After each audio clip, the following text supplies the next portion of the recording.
And what's up, everybody? Welcome back to the channel. It is your boy Cheap Ludes bringing you the news. I don't know why. I'm now working on my news coverage personality, and I feel like I'm going to be one of the aggressive arm movement news guys where I'm like Alex Jonesing a little bit. That's the kind of 2K guy I'm going to be. You know, a lot of arm movements, a lot of excitement, a lot of facial twitches. That's kind of where I'm feeling right now. Shout out to NBA 2K23 Leaks and Intel on Twitter, who, you know, I thought it was one of those fake pages, but it, No.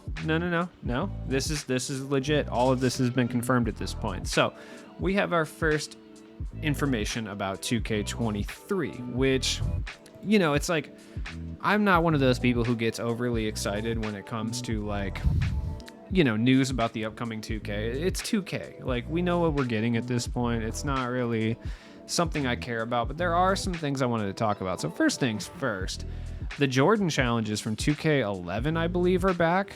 They're going to be different, obviously. I actually really liked these when they were out back in the day. I thought they were a really cool thing in the game, period. Now, at the time, because there was no My Team, they did allow you just to use Michael Jordan at various stages of his career to do certain challenges, you know, obviously throughout his career, including both NBA and Olympic challenges. I don't think college was in the mix, but they do have the rights to do college stuff now.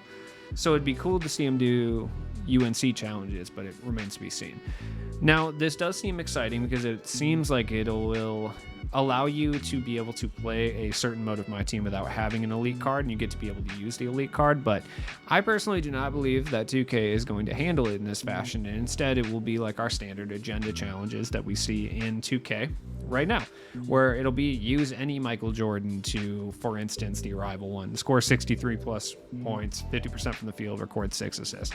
I don't think they'll give you a Michael Jordan to use. I mean, they might provide you with like a free agent one that you're able to use, but it'll be pretty terrible. It'd be cool, obviously, if it was like you hopped in the challenge and you had access to the Michael Jordan from, let's say, any of the all-time Bulls teams, or like if they had the 92 Dream Team, you had that Michael Jordan, like stats and badges wise. But I don't personally believe that's going to be the case, so I would just kind of strap in, buckle in, you know, just accept that to be the case. The screenshots or whatever, I mean, I like how they have young Jordan player model. I always enjoy young Jordan player model with the hair. I think that's really cool. I don't really get excited for gameplay stills of 2K. 2K has looked the same essentially for the past like 5 years. Like, yes, the sweat gets a little bit better. Maybe the muscles get a little bit more defined. They're very obsessed with like muscle definition and sweat. It says a lot. But I don't know. I do like this. All 2Ks with Jordan covers were bangers, and I do agree with that sentiment. 2K16, 2K13, 2K11, all phenomenal 2Ks. But will 2K kind of do it again? I don't know. That's a good question. But let's talk about the real information here. The 2K23 Championship Edition. Now, the first edition kind of dropped here. Now, there's supposed to be 3 editions that you can choose from. Standard game, whatever the middle one is. I don't think they've specifically named it, but I would assume it would be Deluxe Edition or Cross-Gen Bundle is probably what they're going to call it. And the Championship Edition. Now, the Championship Edition has a 12-month NBA League Pass subscription. Now, the thing I will say about the League Pass subscription that you get for this mode, which, by the way, all indications is that it's going to be about $150, which you could argue it is worth it, or you could argue it's not. I'm not going to sit here and make the argument one way or the other. I mean, yes, if you're already going to buy both 2K and the League Pass subscription for the year, then sure, by all means, it's probably worth it. Now, there is a little asterisk right there, which is typically not a good sign, which would indicate to me at least, and I'm sure a lot of people feel the same way, that it probably allows you to use League Pass on your favorite team. So I would be able to watch every Bulls game, which is pointless because I can already do that because I live in the area. You know what I mean? The other thing I will say is if you're considering doing this, you might want to check into League Pass's availability and how it works in whatever area you live. I'm a dumb American. I don't know how this stuff works in like Australia or Europe or Asia or anything of that nature. So I don't know how easy it is to access NBA League Pass there. So it's something to look into because I mean, if you're going to spend $150 or however that translates to your local currency, maybe it's a good idea to look into if you're even going to be able to use the League Pass subscription in the first place, because I don't know if you will.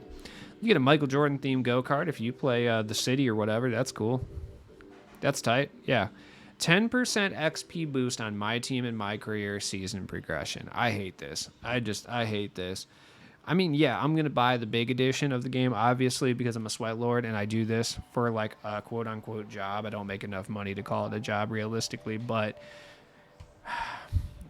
every single time I argue with people on Twitter, because I argue with people on Twitter all the time. Most of the time I just don't care. I'm like, whatever, dude. I said my piece. It is what it is. But I have the same argument about if the game is pay to win on a near constant basis. And majority of people, especially majority of fans of this game, accept it. They're like, yeah, you know what? It is a pay to win experience. I snipe and I do this stuff, so I don't necessarily think for me it's a pay to win experience because I take the game serious and blah blah blah blah blah, so I don't need to spend money.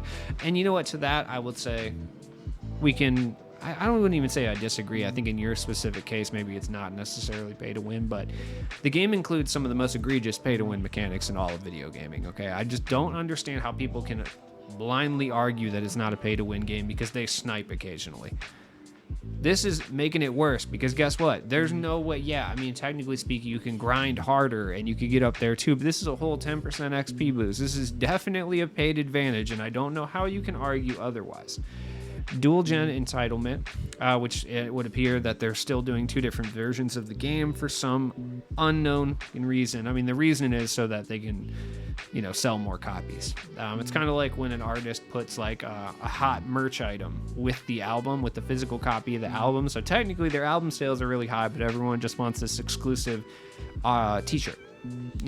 That's basically what 2K is doing with the dual gen entitlement. You know what I mean? People who have both consoles, well, they're going to want both of them because the key is the big selling point here. And the thing that nobody wants to admit is that the big selling point is one of these games is better or easier than the other. That's the key. That is the selling point for the dual gen entitlement, because if you're a sweat lord and you realize that one game is easier to exploit or one game plays better than the other one, you're going to play that one. So you want the option to have both. That's what this whole dual gen entitlement thing is. There's no other reason 2K is doing this. It's not like easier. It's harder, as a matter of fact. It's not easier for them to develop like two different games. It's actually harder for them to do that. The sole reason they're doing that is to kind of FOMO people into buying a second version of the game that's essentially the same, but just with a couple little tweaks. You know what I mean? You also get 100k VC that majority of people will spend almost immediately on the first promo packs that come out, probably myself included. You get 10k My Team points, so code Wildmon will be back. That's all I have to say to that. 10 My Team tokens, which, like, you know what? Honestly, the token reward players are some of the most fire players in the game when the game comes out, so a fresh 10 tokens is fine, I guess. It's cool. A Ruby Michael Jordan My Team card, which will suck, but it's fine. 23 My Team promo packs receive 10 at launch, plus an Amethyst topper pack, then 2 per week for 6 weeks. Once again, I bestow upon you more pay-to-win schemes. You get 23 free packs, plus you get a free Amethyst topper pack. Come on. Free agent option My Team pack, that's fine, whatever. Free agent cards in the beginning of My Team are the most toxic in the world, dude. Oh my god. Do you guys remember playing 2K21 in the very beginning and you'd run into like that Dwayne Wade or that Russell Westbrook? There was another one, there's a Kawhi Leonard. You just run into these free agent cards and there was just nothing you could do against these juggernauts. Yeah, they only lasted 5 games. Those 5 games were hell. Diamond Jordan shoe, whatever. A Ruby coach card is actually a lot bigger than you would expect. A Ruby coach card in the beginning of the game is actually pretty huge because, I mean, every boost, you need every boost. You know what I mean? Which it doesn't really matter because the people who are going to really, really sweat lord over these boosts are definitely people who are going to go buy a diamond coach for like 200k or whatever.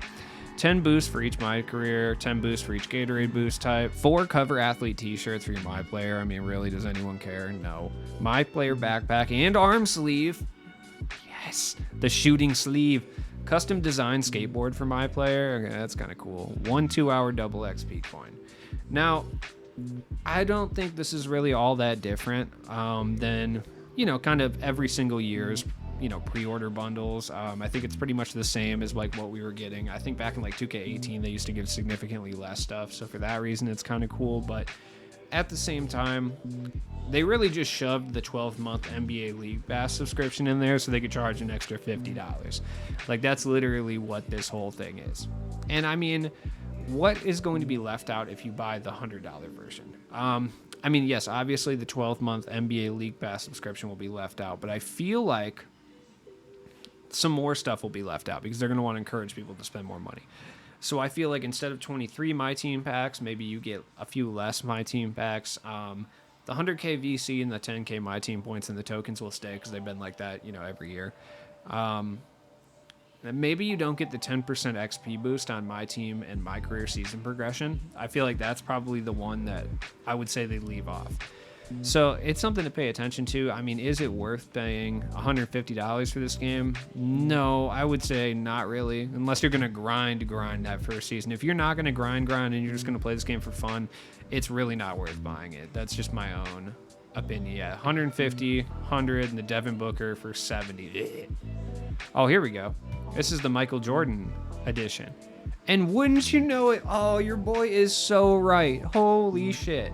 I wasn't right about the promo packs. Okay, but I wasn't right about that. I'll give you that. But the 10% season and, well, I mean, obviously, it's not really a stretch to say I was right about the League Pass thing. I mean, that's like its whole selling point. But, yeah, the 10% XP boost is gone with the $100 version. I knew they were going to do that. I knew they were going to try to sucker you into the 10% XP boost. I can guarantee whatever the season 1 reward card is fire. Like, if they're doing this, if they're trying to sucker in an extra $50 for 10%, that first season 1 card is going to be stupid. It's probably going to be like LeBron or something. No. He's a pack seller.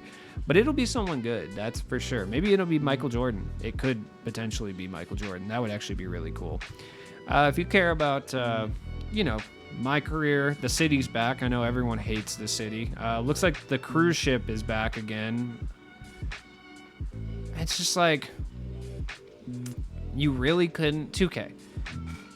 The city is one thing. I mean, that's an ever-evolving thing. It's a city. You can turn it into whatever you want. Granted, they haven't been handling it the best. I think the core concept is workable. You could make it into something cool. Yes, it hasn't been the greatest yet, but you could turn it into something rather cool. You know what I mean? Because you can turn the city into whatever. You can do any part of the city, There's customization options. Granted, it hasn't lived up to its full potential.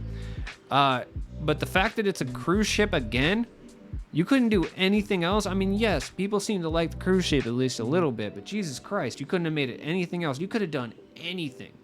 But you did another copy-paste cruise ship, and I bet you it's the same cruise ship. I bet you any amount of money this thing is the exact fucking same. There's almost no difference to this thing. Like, yeah, it'll have different colors or something, but it'll be the same. God, that's so stupid. I don't even play My Career, but Jesus, man, you couldn't have done anything else. God, it's frustrating. Here's the cover. The cover's pretty cool. I don't think it's worth picking it up for $150 for just the cover. Granted, some people will say that it is. I don't understand that. Honestly, I'm a Jordan fan. This cover is harder. It really is. And it doesn't have Devin Booker on it. That's tight. I enjoy that. Shout out to, I think that's Diana Taurasi. I don't know who the other is. That Sue Bird? I don't know, dude. I'm trying to be better about the WNBA, dude. I just I can't. Okay. Yeah. Oh, yeah. Look at that. Okay. We're getting better. We're getting there. We are getting there. When are they going to put WNBA players in My Team? It's only a matter of time. They have to, right? They have to. That's going to be sick. As always, it's been your boy Cheap Loots. I tried to use this website, but the amount of ads that this thing pulled up, holy shit. Like, look, Walgreens, did you have to buy 3 separate ads on Real Sports 101? You think people who look at Real Sports 101 aren't going to know what Walgreens is? For real? Really? I love advertisements because it's just like, Walgreens is hilarious because like everyone in the world knows what Walgreens is. Why do they need to buy this much ad space? It's not like, I don't ever see an ad for Walgreens and I'm like, damn, I'm hankering for like a Walgreens brand iced tea, like a Yes brand iced tea. No. Okay, at the same time, I don't know what Paws of Furry is, but The Legend of Hank. Hank? Who am I to judge? I'm just reviewing ads at this point. But like, I tried to use this ad and it just wasn't working out. Like, I didn't even make it this far down. Either way, let me know what you think of 2K23. Which one are you going to pre-order? And I'll tell you if you're wrong or not, if you tell you shouldn't do that. But, jump in the comments. Peace.